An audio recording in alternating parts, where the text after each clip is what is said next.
Good afternoon, everyone. I am Kimberly Davis with Florida A&M Corporative Extension, and I am the Extension Disaster Education Specialist as well as the CRD Program Leader.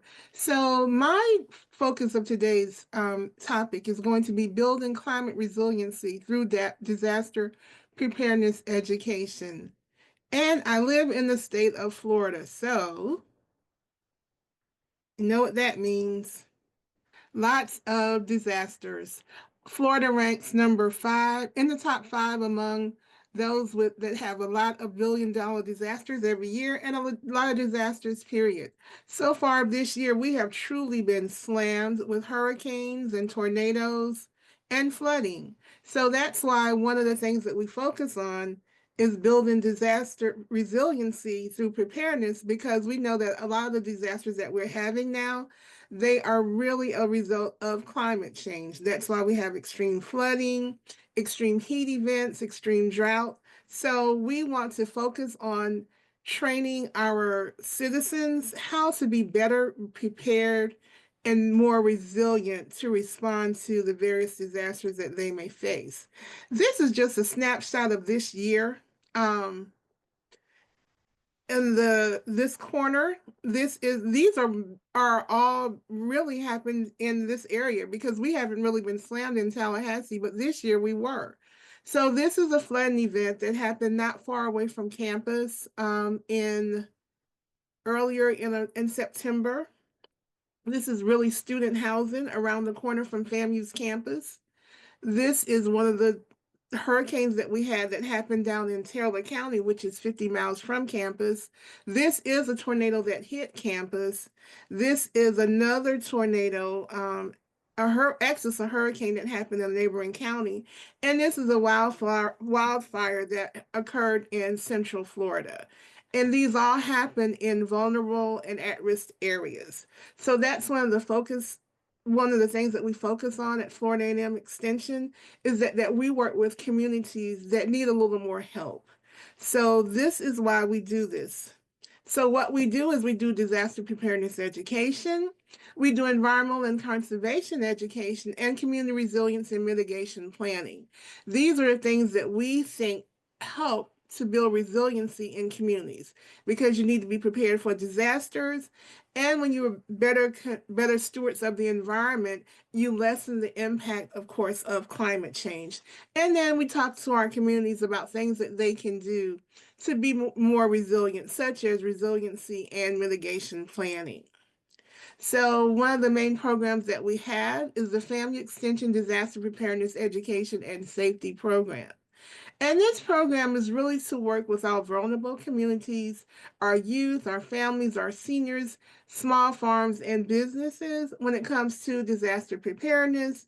We want to reduce the vulnerability of these citizens when it comes to natural hazards and emergencies through an enhanced all preparedness education and outreach programming. We want to increase their ability to prepare for, respond to, recover from, and mitigate against natural disasters. And we offer programming in all those areas, and we want to make sure that they have safe communities and homes, because that's real important when it comes to being resilient to climate change. And we promote preparedness throughout the entire year. So in Florida, some can happen any month. So we want to make sure that we are prepared for anything in any month, because the photo that I showed you of the tornado, that happened in May. So we weren't expecting, Tallahassee had never really been hit by a severe tornado. But we know that with the changes that we have in our weather, anything is possible now. So that made us more alert in Tallahassee, because before coming to FAMU, I was actually the state environmental scientist for emergency management. And we never thought about tornadoes, even though we prepare for disasters throughout the state. But it was rare that Tallahassee would have the magnitude of a tornado that they had back in May. So that's why it's really important. And then the pictures that I did show you, those happen in the most vulnerable areas in our city of Tallahassee. And believe it or not, that occurred in what is known as zip code 32304. And that is in the in the capital of Florida that is the poorest zip code in the state of Florida. Who would think that the poorest zip code would be in the capital? But it is. So that's why another reason why we focus on that programming. And that zip code is really within walking distance to our campus. So we have funded projects to do this work. I know Jennifer said that we're volunteers, but volunteers need money too. So we do have funded projects that help us with our programming. We have a USDA grant, an 1890 capacity building grant, building community resilience to strengthen capacity to climate change and natural disaster. We also have a Southern SARE grant, which is targeted towards small scale farmers. We have a NIFA rapid response grant. And what that is after a storm happens, NIFA has rapid response monies available. So that is we're using photo voice to go into communities to see how they are recovering, connecting, and healing. And then we do two programs that are targeted towards youth and teachers. That is the FAMU Summer Sea Science and Environmental Education Academy, and it's funded through Mississippi State for a grant they received from NASA. And we have Strengthening Forestry and Conservation Education, which is funded by the USDA Forest Service. The disaster preparedness and safety education, we deliver programming that focuses on the 5 facets of emergency management, and that's prevention, preparedness, response, recovery, and mitigation. And we focus primarily on youth, families, seniors, and small-scale farmers. And remember, a family is also of one. So we just focus on everyone that needs to be prepared, especially those in socially economically challenged urban and rural communities. So in emergency management, there are 5 phases. There's prevention, and that's going to be those actions that you take to avoid the incident. So we do things to help with prevention. So prevention may be something simple. We may not see it as a climate related, but a mass shooting, being able to prevent and what to do when that happens. Then we have preparedness, which are those plans that you do immediately before disaster occurs, such as getting your emergency kit. Then there's the response phase, which is the immediate actions, recovery, which are those long-term actions after the storm, and mitigation. So mitigation is really where you are building that resiliency, because mitigation are those long-term actions that you can take, such as when you live in a flooded area. One of those long-term actions may be simply to get your home elevated. So when you think about building resilience and you think about mitigation, it could be that. But because we work with vulnerable populations, we teach them those things that they can do that may have a lower cost, because it costs a lot to mitigate your home. But there are some things that you can do that are more cost efficient for mitigation. So if you live in a wind-prone area, you may just use plyboard to learn how to mitigate your house. Or hopefully we do an energy efficiency, because I am the CRD program leader, and under our CRD program, and we do energy efficiency. So those are some of the things that you can do, especially for extreme heat, understanding energy efficiency and energy efficient measures. So FEMA defines resilience to disasters as community resilience, the ability for the community to prepare for anticipated hazards, adapt to changing conditions, and withstand and recover rapidly from disruptions. So that's why emergency preparedness and disaster preparedness is important, because you want communities to be able to respond quicker than they would if they weren't prepared, because we know disasters cause so many different things, health related, social, economic, and environmental conditions that weaken the community. So, and we know that a weakened community can't withstand to climate change as well. So that's why it's important that we are working with our communities and doing those things. So every year FEMA does a national household survey. But the survey that really caught my attention and the one that I like to use in my presentations is the one from 2021, because we have been doing a better job at preparing. So this was the one that was really the catalyst to us doing disaster preparedness and resiliency, because we found that there are differing needs for historically underserved communities. And as I mentioned a few minutes ago, we want to promote low-cost ways to bridge the gap for those that are socioeconomically disadvantaged. So that was one of the things that when in this survey that really stuck out, that when they surveyed homeowners and renters, a lot of them responded saying that there needs to be a way that they can prepare at low cost ways. Because as I mentioned, if you're flooded, one of the things is elevating your homes, and another thing is actually getting your home acquired.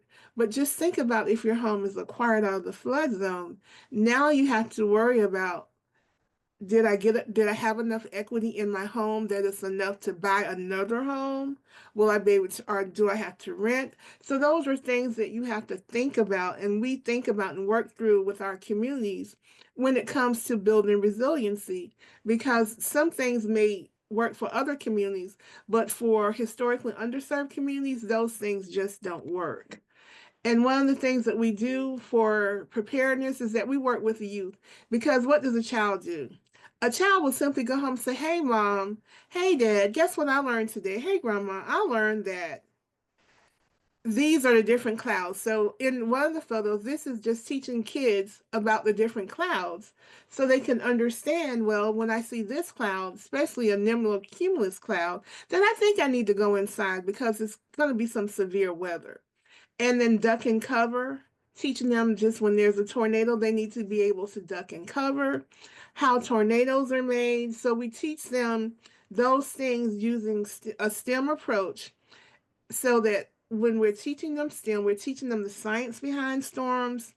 We have, as I mentioned, we have the FAMU program, which is our sea science program. So that's really focusing on, for example, one of the activities that we do with the kids was, how can you protect your home from extreme heat?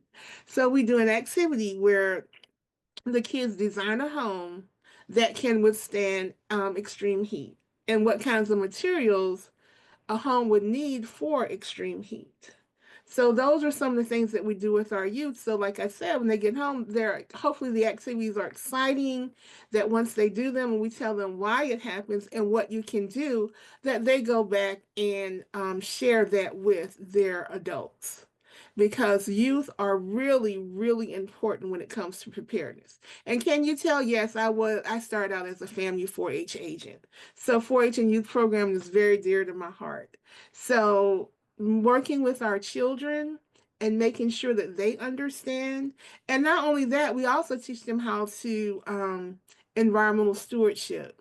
We teach them about single use of plastics. So all this goes into our preparedness, because we know that plastics are a big driver to climate change. And not only that, another thing that we're doing with our youth is that we're teaching them about to just get the food that you're going to eat, because we know that a lot of food goes to the landfills and that creates a lot of methane gas.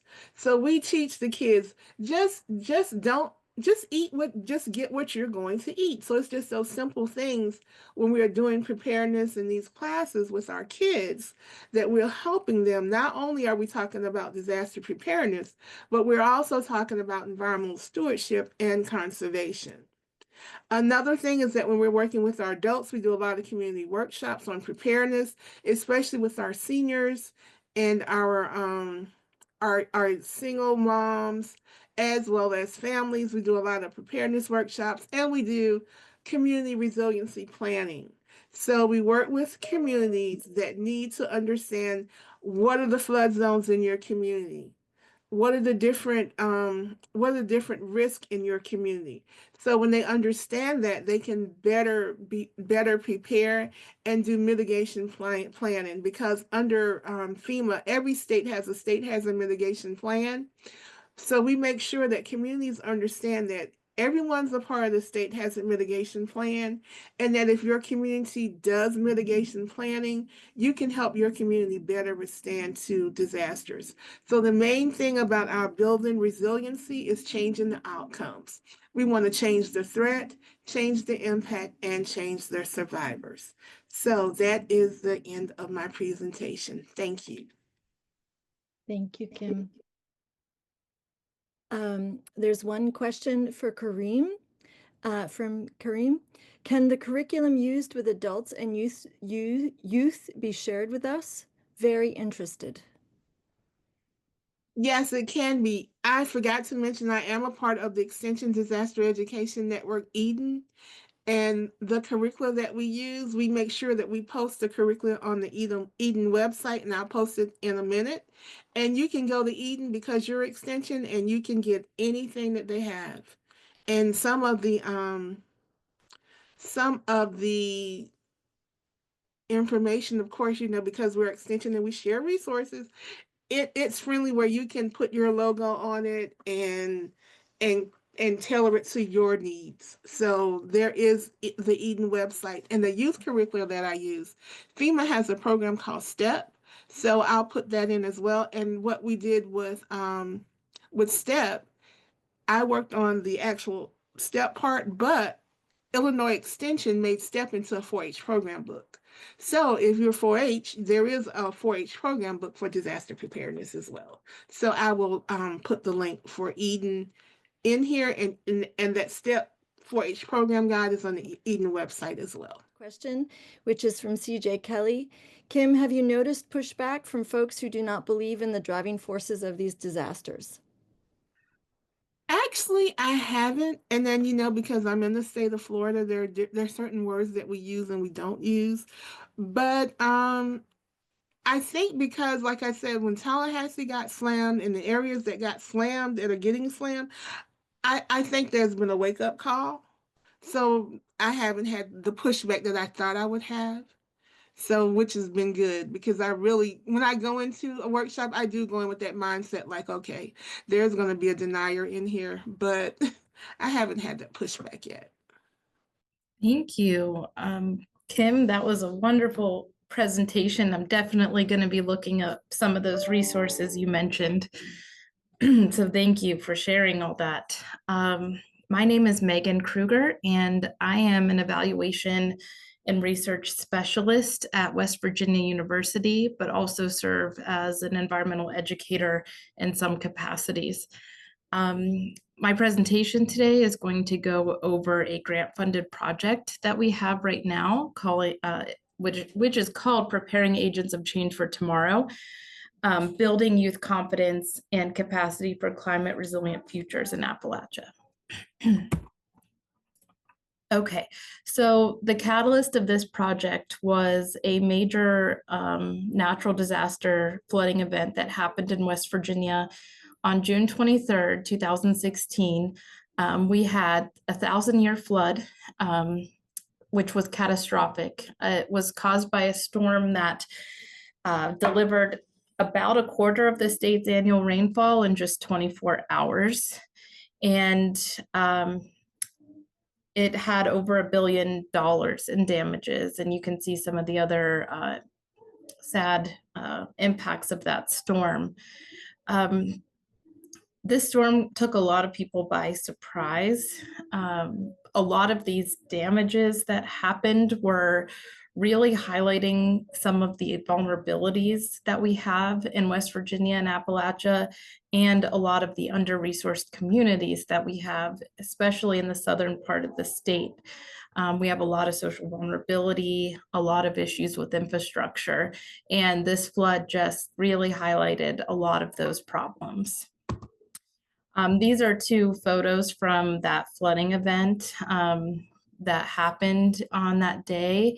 You can see just how much water was dumped in this area. And if you've been to West Virginia, you'll know that there are a lot of valleys, and these valleys have rivers that run through them, and they can put people at extreme risk when these flooding events happen.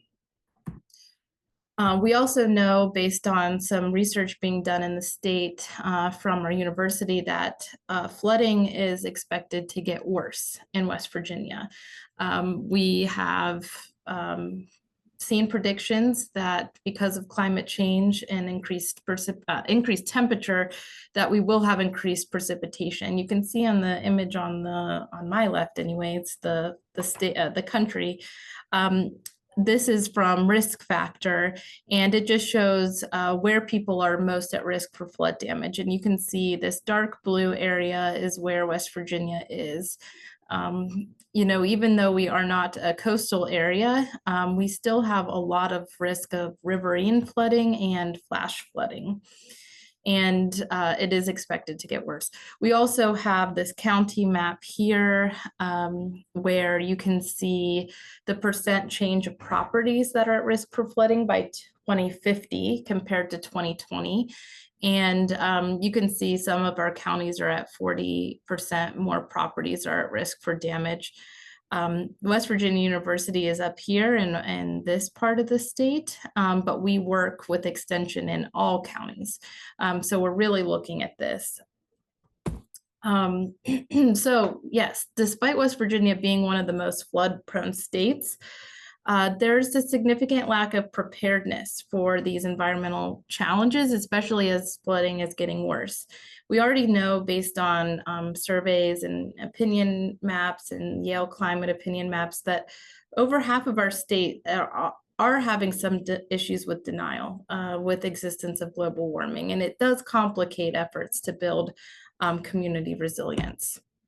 So our solution was this project. We saw a funding opportunity from NOAA's Environmental Literacy Office, and we developed a partnership between Extension at West Virginia University and two other labs. One is the Mountain Hydrology Lab, which is out of our forestry college, and one is out of our geography college, which is a resilient communities lab, which had originally been working on food deserts, but now has also been working on climate-related disaster. So the Preparing Agents for Change for Tomorrow is, in one sentence summary, is a comprehensive initiative to enhance climate resilience through youth education and engagement across West Virginia. And this is the first kind of statewide initiative we've had to build resilience to flooding in West Virginia. So the idea of this project, which was funded about a year and a half ago, so we're about halfway through it, is to really build confidence and capacity for flood preparedness and resilience planning. So our idea is that if we build self-efficacy in youth, confidence in youth, and hope, that we will increase youth's climate literacy and resilience. We have a comprehensive theory of change, which is one document that really was provided to us by NOAA that is available to everybody, and it's going to be in the chat. It's a great document and anyone can adapt it. So what we did is we took NOAA's theory of change that they put out to everybody, and they said, you know, try and adapt it for your state, see how you can do it. This theory of change is supposed to, in essence, build resilience in communities through a couple different pathways. And the pathway that you can build is dependent on where you are and what you're doing. So we're choosing this pathway of youth. And so this is our adaptation of the theory of change. So youth go through 3 tiers. The top tier, Tier 1, is where we get most of our youth in. This is done through an in-school programming through Extension. Our Extension system has really great, robust school enrichment where Extension agents go into the schools, teach about different things, agriculture, STEM, so on. And so this Tier 1 mirrors that. And so in Tier 1, youth are in the schools and they're taught through a 5-day program. And you can see some of the outcomes that we aim to reach in this Tier 1. So we want to increase their awareness of vulnerabilities in their community, of hazards in their community, of climate change itself, of how communities can be more resilient, and just even basic things such as watershed dynamics. And then after they go through this first tier of programming, they're invited into the second tier, which is smaller, of course, because not everybody will choose to join. But those that do will be trained by people on our team and graduate students to understand how to actually map vulnerabilities in their community. They will co-create vulnerability assessments in their communities, and then communicate that to others in their community. And then the final tier 3, which is where we'll probably have the smallest amount of youth participation, but the most meaningful, if you think about it, is that the youth will go through a leadership summit, and we are going to train them on leadership, communication, and then have them present their ideas and some of their concerns about their community's vulnerability to the state government during a legislative day, which we have each year. And then we hope to continue mentoring them to become decision makers around building community resilience and kind of really, in essence, making a peer network of youth throughout the state that have similar interests and want to be these kind of change makers in their community and assist with reducing, impact of flooding. So we've already created the curriculum for that tier 1 that I mentioned, and it is an in-school 5-day curriculum that is for high school students. And we've already piloted in 2 high schools and have some good results so far. The 5 classes kind of move a student from understanding floods and waterways all the way into understanding hope and resilience. And so in the first class, we kind of introduce them to their watershed. And it's surprising that a lot of them don't know what their watershed is, or really like what water is even around them. And so we do an activity to map what's upstream of them and what's downstream of them to really kind of place them in where they are in their watershed. And we do that through some different visualizations that we found. And then we go back the next day and we really kind of do more of a science heavy lesson on the science behind floods. And we talk a lot about riverine and flash flooding, and we visualize rainfall using Legos. And so this was an activity we adapted from the Jet Propulsion Laboratory called Precipitowers.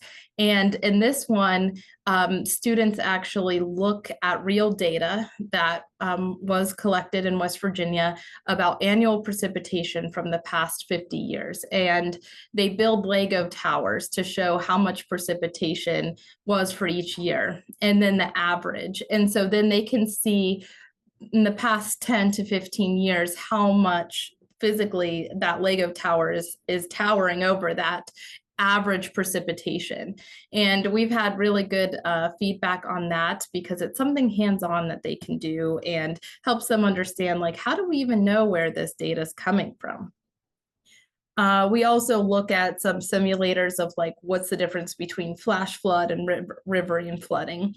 And then the third class, we're talking about place-based information in West Virginia. So how do you know your risk as an individual person or an individual community? And so we talk about how we identify vulnerable people and places, using FEMA resources, and how to understand, like, what happens if there's a flood? Am I at risk? And there's some tools we use where they can put their address in on their Chromebooks and see, like, are they in a flood zone? And some of them were, and they didn't even know. And then the fourth one, after we've kind of scared them a little bit, not intentionally, but, they're like, oh no. So we talk about preparing and responding. And so we talk a lot about flood safety tips, like, what do you absolutely not do during a flooding event? What should you do during a flood event? How do you be prepared? And then we give them a list to start building a household emergency kit. for flooding. And then the last class is kind of building that hope and resilience. So there's a story map published by Kentucky Red Cross, where they did an amazing job at showing kind of how that community responded to the 2022 floods, and going through all the different things: community level engagement, neighbors, helping neighbors. And we talk about how you can be a helper, and how community plays a role in building resilience, and your neighbors and your friends. So that was the pilot of tier 1, which we've done twice now. And then we've also piloted that tier 2 I mentioned, and this one is more intensive. It's actually starts as a whole weekend workshop, and the students come to campus, and they come for 2.5 days, and they really learn a lot about mapping community vulnerabilities. They go through different activities like mental mapping, family mapping, mapping environments, and then finally community mapping. They walk around campus and they start identifying where they think, oh, this could be a risk for flooding. There's erosion, there's water coming over the road, things like that. 2 minutes? Okay. And then they also start understanding vulnerability through the built environment and social vulnerability. So what's the difference between our vulnerabilities in the built environment, and what kind of pre-existing social vulnerabilities are going to make those things even worse? We're evaluating the program. We're evaluating the outcomes of the program and the youth participants. We're measuring their levels of hope around climate and natural disasters at the beginning and the end, trying to see like where they are on this hope spectrum. Are they feeling despair? Are they feeling hopeful? And then we're also measuring their self-efficacy, confidence around being prepared for flooding, and then of course their knowledge increase on climate change. We're hoping that eventually we'll be able to see some intergenerational learning taking place. That's kind of the next step. We're hoping to see some of this knowledge we're partaking like on the youth to their parents or their caregivers, changes in knowledge, attitudes, and behaviors. So we have about 2 more years left on the project. We're going to finalize the curriculum, run the program consistently over the next 2 years.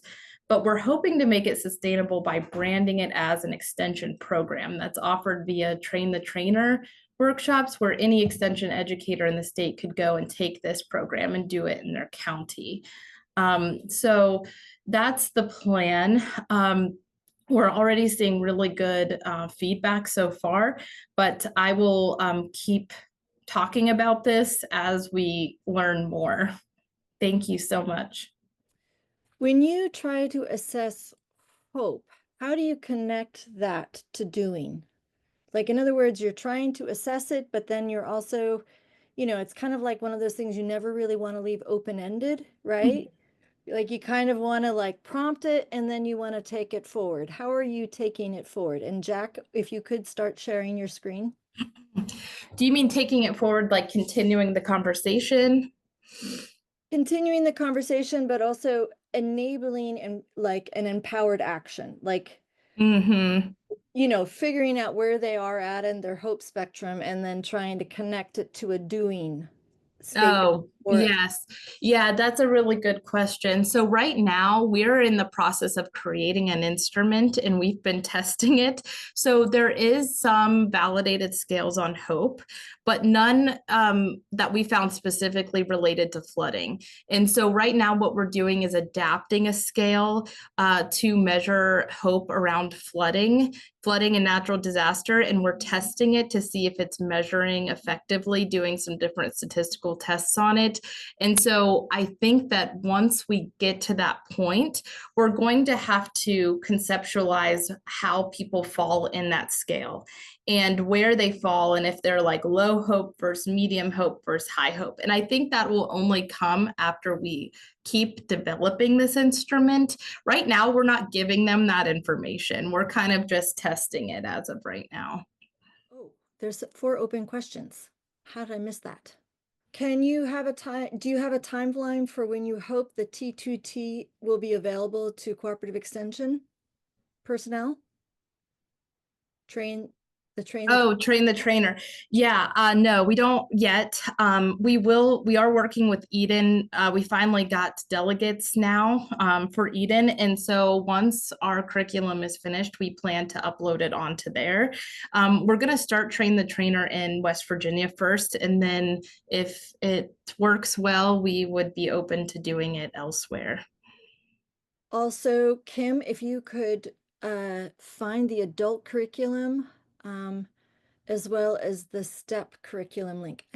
Karim, I think I put the STEP in the answered Q&A, but you're asking specifically for the adult curriculum for Eden in Florida, I think. Well, my name is Jack Voight. I'm a senior in environmental engineering here at NC State, and I just finished up my semester. And I also do some research in the coastal engineering department, and I'm from the coast as well. So a lot of these issues really strike home with me. And this summer, I had the opportunity to work for a new initiative called the Coastal Community Resilience Immersive Training Program, or CCRIT for short. And this is really a huge collaboration between AmeriCorps, provided funding, the Coastal Resilience and Sustainability Initiative here at NC State, and the Keenan Institute of Engineering and Technology, also here at NC State. So this was a really big initiative, and we got to go out and work with a local county, Jones County, which was really great in terms of giving back to a local community after I've been kind of doing this work here at NC State all through the computer for a while. So I just wanted to quickly highlight the team we had here, because as I'm the one presenting to you today, there was 5 other undergraduate students who worked with me. And the whole body of our work that we went through really wouldn't have been possible without having these 6 undergraduate students all working together in a team towards one goal. So that was a big part of how we're able to gather so much data and how we were able to engage the community so frequently, going down and frequent visits every week throughout this 10-week program we had. So our approach, we were aiming to follow the model of a North Carolina Division of Coastal Management program called the Resilient Coastal Communities Program. And this program essentially is just a 4-phase program that it aims to create on the ground construction projects that can tackle climate problems or flooding issues.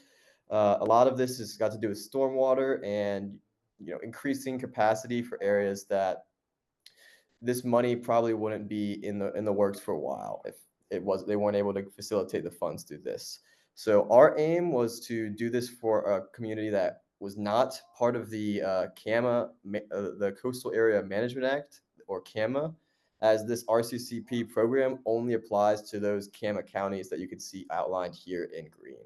And Jones County, even though it's not part of CAMA, it is only 50 miles away from the coast, and they've had some severe impacts from hurricanes recently, and it seemed like a really great start to aim our project. But the only part of this 4-phase program that we were doing was the first phase, obviously, as we were not quite getting out there and getting shovels dirty yet. So our approach, we reviewed existing documents that we gathered from, like land use plans, anything of essentially that Jones County had already had in the recent years. And then we developed a community engagement strategy in terms of, how we're going to go out there and approach the community, and how we're going to take that, the feedback they give us, and taking into account into our work. So after that, we wanted to identify and map all the critical assets, natural infrastructure, and some of the socially vulnerable populations within the county. And we also wanted to conduct the risk and vulnerability assessment. That was the aim of that phase 1 of the RCCP that I showed you guys.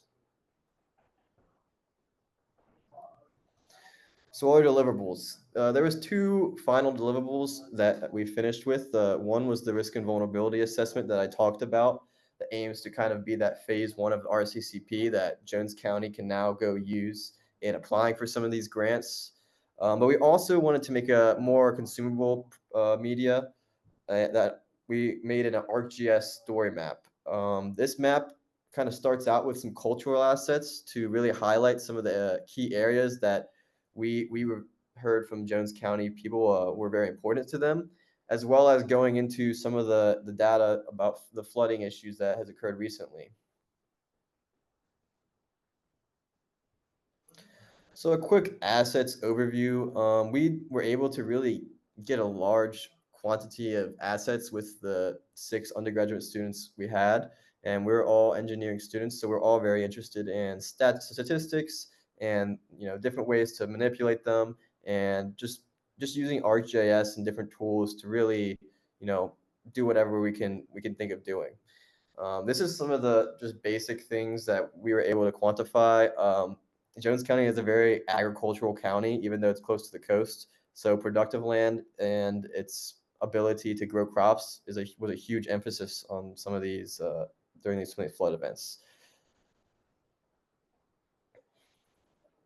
Here is us meeting with some local government officials with initially on June 3rd with Dr. Georgina Sanchez and Dr. Rebecca Ward, our advisors, who kind of led us through this program. We basically got a crash course on the entire Jones County history that day and everything that was going on, and basically got up to date immediately with the state of it and kind of the sentiment that people had about the storm, even 6 years later. As Hurricane Florence was the main storm that people seemed to be worried about, and that occurred all the way back in 2018. And we immediately got invited again a couple weeks later to exercise, a hurricane exercise, which is basically a mock hurricane where the National Hurricane Center came and kind of walked through all the local officials on how the reports go out, how they should take it into account, and the emergency manager is essentially assigning jobs to all the different local officials in emergency management time, because Jones County is a rather small county and a lot of the local officials have to wear multiple hats in the sense that they have to be prepared to be emergency management facilitators in some way when these events occur. And we also got to speak in front of the Board of Commissioners meeting to kind of introduce ourselves to the county in a more broad sense and try to be good stewards and local champions in the sense that we were there to serve the public and listen, gain feedback, and put that into this report.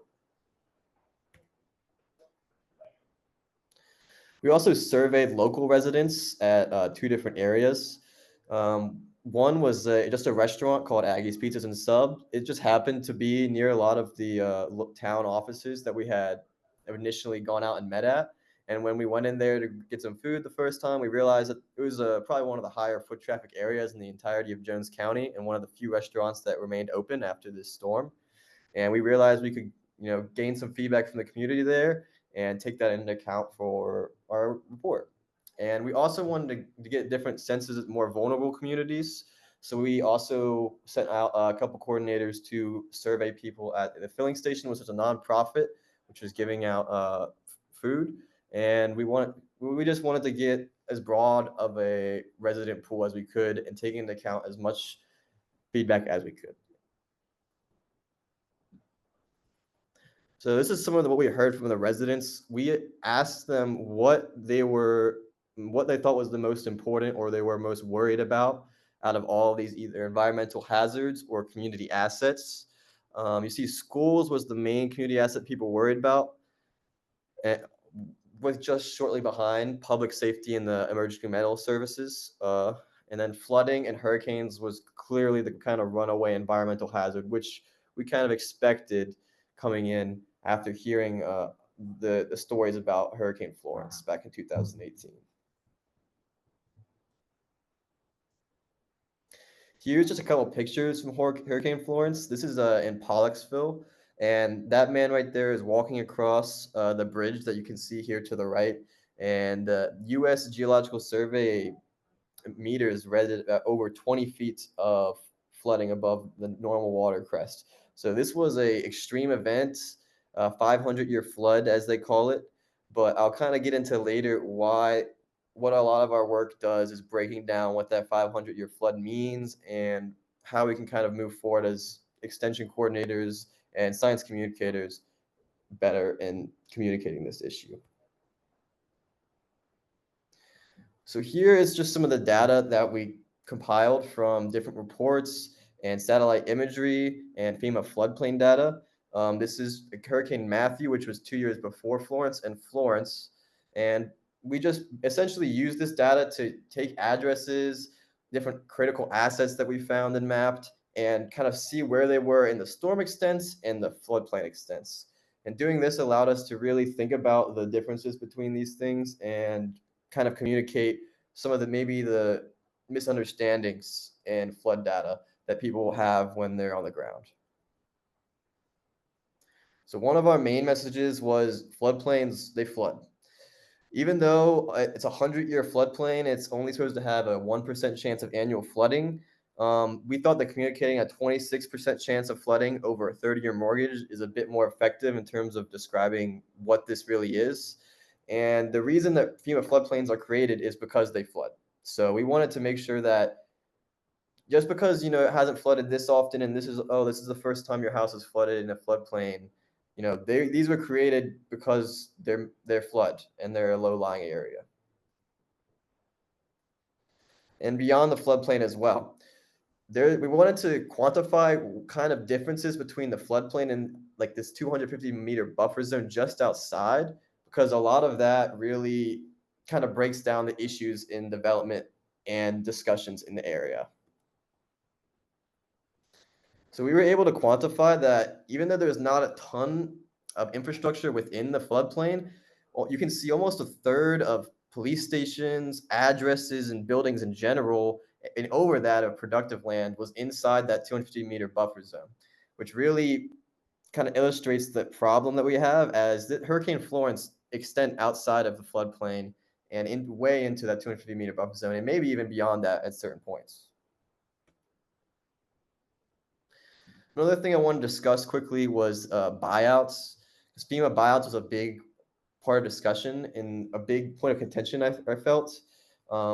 In Jones County, 111 people sought buyouts, which was the most in the state during this Hurricane Florence, but they are the fourth least populous county. And there's a lot of issues with FEMA buyouts in terms of if you don't have a deed available, if you're not owning the property, there's just some stipulations in the sense of who gets the buyouts. And also, this is a small county, and decreasing that tax base and property taxes is a huge hit in terms of the income they're making each year and actually spending to make it a more resilient future for the Jones County residents. And quickly, I wanted to show this map because I think there's a nice story with this map, and I was really excited about making this at first. This is Pollocksville, and I kind of overlapped the floodplain and then the Hurricane Matthew extent and Hurricane Florence extent, and then both. And I was really excited about this map, and I thought it might provide really good data for some people down there on the ground. But then I sent this map to the mayor of Pollocksville, and he told me that while the Florence data was actually not quite as large as it should have been, as this satellite imagery was taking a couple days after peak flooding, the Hurricane Matthew data actually overextended and showed too much damage, as there was only a couple houses that actually had water inundate their homes and damage anything. Most of the flooding imagery from Matthew actually was relatively overestimated in terms of the way it's shown on this map. So I wanted to kind of share that and show the importance of creating community connections, because without that, I might have just gone along and thought this is a great map and I can't wait to show it to everybody and tell everybody this is exactly what happened. But I was able to ground truth it by sending it directly to the mayor of Pollocksville. So that worked out well. This is the final map I created, and we took a step back in terms of including all the addresses and kind of focusing more on these critical assets. And I also put in the 500-year floodplain here because that was something we heard a lot about. It was a 500-year floodplain. It was a 500-year storm. And I kind of wanted to show that this flood extended to the 500-year floodplain and some points beyond, it seems like, from some of the imagery and videos that I've gathered from this day.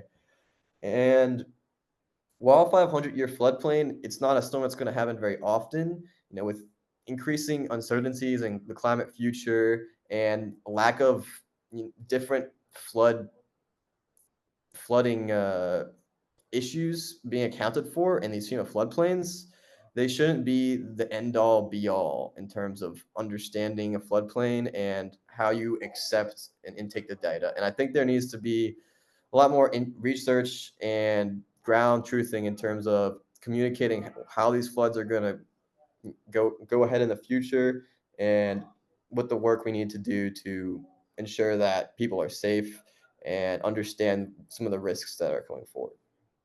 So thank you. And any questions? Jack, before you leave the screen, can you go back one image or maybe two now? Yeah, this There. one. So when you ground truth, first of all, yay, congrats. I love that. When you ground truth with the mayor, but didn't you say that actually the Florence was expanded further? So Yes. And that's why I included this image up here because this image up here where my cursor is right here, that is the schools that you can see over here. And you can't see it in the imagery here, but there is water all in those schools, and there was up to 3 feet, I believe, of water in those schools. They had to build a brand new school, and by the time they got into those schools, there was mold growing in it. So this was kind of a way of me having to step back and say, oh, sometimes it's easy to overlook and not realize, oh yeah, that was taken 2 days later, and there's clouds over the peak flooding day, and they weren't able to get satellite imagery. And it was really kind of a great experience in terms of understanding the importance of community engagement and how that can really create like a nice feedback loop in terms of research and also education. okay, and Megan has a question in the chat, or Mara, sorry. Mara has a question in the chat. Asking about LiDAR maps and the role in the 500-year floodplain delineation. Do you have any thoughts on that? I mean, I'm not really sure if exactly how the 500-year floodplains are created entirely. I haven't looked too directly into that in the LiDAR maps, but I think I'm not exactly sure if they account for the different hurricane precipitation, all the different flood effects, because we heard truthing on the ground that the river that this Trent River flows into, where a lot of the flooding comes from, that river was flowing backwards during Hurricane Florence. And things like that, I'm doing a lot of coastal modeling myself. I'm not even sure how you start to model that and how you take into account wind, tides, the hurricane vortex winds in general, and how you take all that into account. It's really difficult, and I think it's something that we have to communicate and be honest as modelers that models aren't always correct. Okay, I'm going to ask another question. So if you had your magic ball, or actually your magic wand, how would you reorganize the FEMA buyouts so that, because all the spots you showed look like they needed to be bought out, period, right? Mm-hmm. Like, Yeah. so, I mean, it's not for lack of logic for buying them out. What would be your one sort of policy drive or wish for making that a more equitable system? Well, I don't even know. It's hard because, I understand the need for deeds and these things to ensure that, people aren't, trying to take advantage of the system. I understand that. But I think in general, there just needs to be more maybe competition because I know that there's some buyouts were facilitated by the NC Office of Resiliency and maybe just more programs besides FEMA to maybe even just, try to make them compete and make it easier for people to facilitate buyouts if they really want to. But like I said, at the end of the day, I kind of was thinking about that a lot. And then I also talked to the county manager and realized, buyouts really can't be the end all be all when you're in a really small populous county because they need to get money so they can make more resilient, infrastructure too. So I don't think there's really a good answer there, but I think in general it needs to be easier for people to get money in these disaster events. They shouldn't have to struggle and you know go through this over and over again. Does anybody else have any other questions, either from the panel or in the chat? Okay. Well, I want to thank you all for joining us today, and thanks especially to Jack, Kim, and Megan for presenting. The recordings will be up approximately 7 days from now on the NECI YouTube channel. I just put it in the link. I wish you all a very warm and festive next month, and be looking for our events on the third Wednesday of the month at 2 p.m. Okay. Hope everybody is well. This has been a production of Cornell University, on the web at cornell.edu.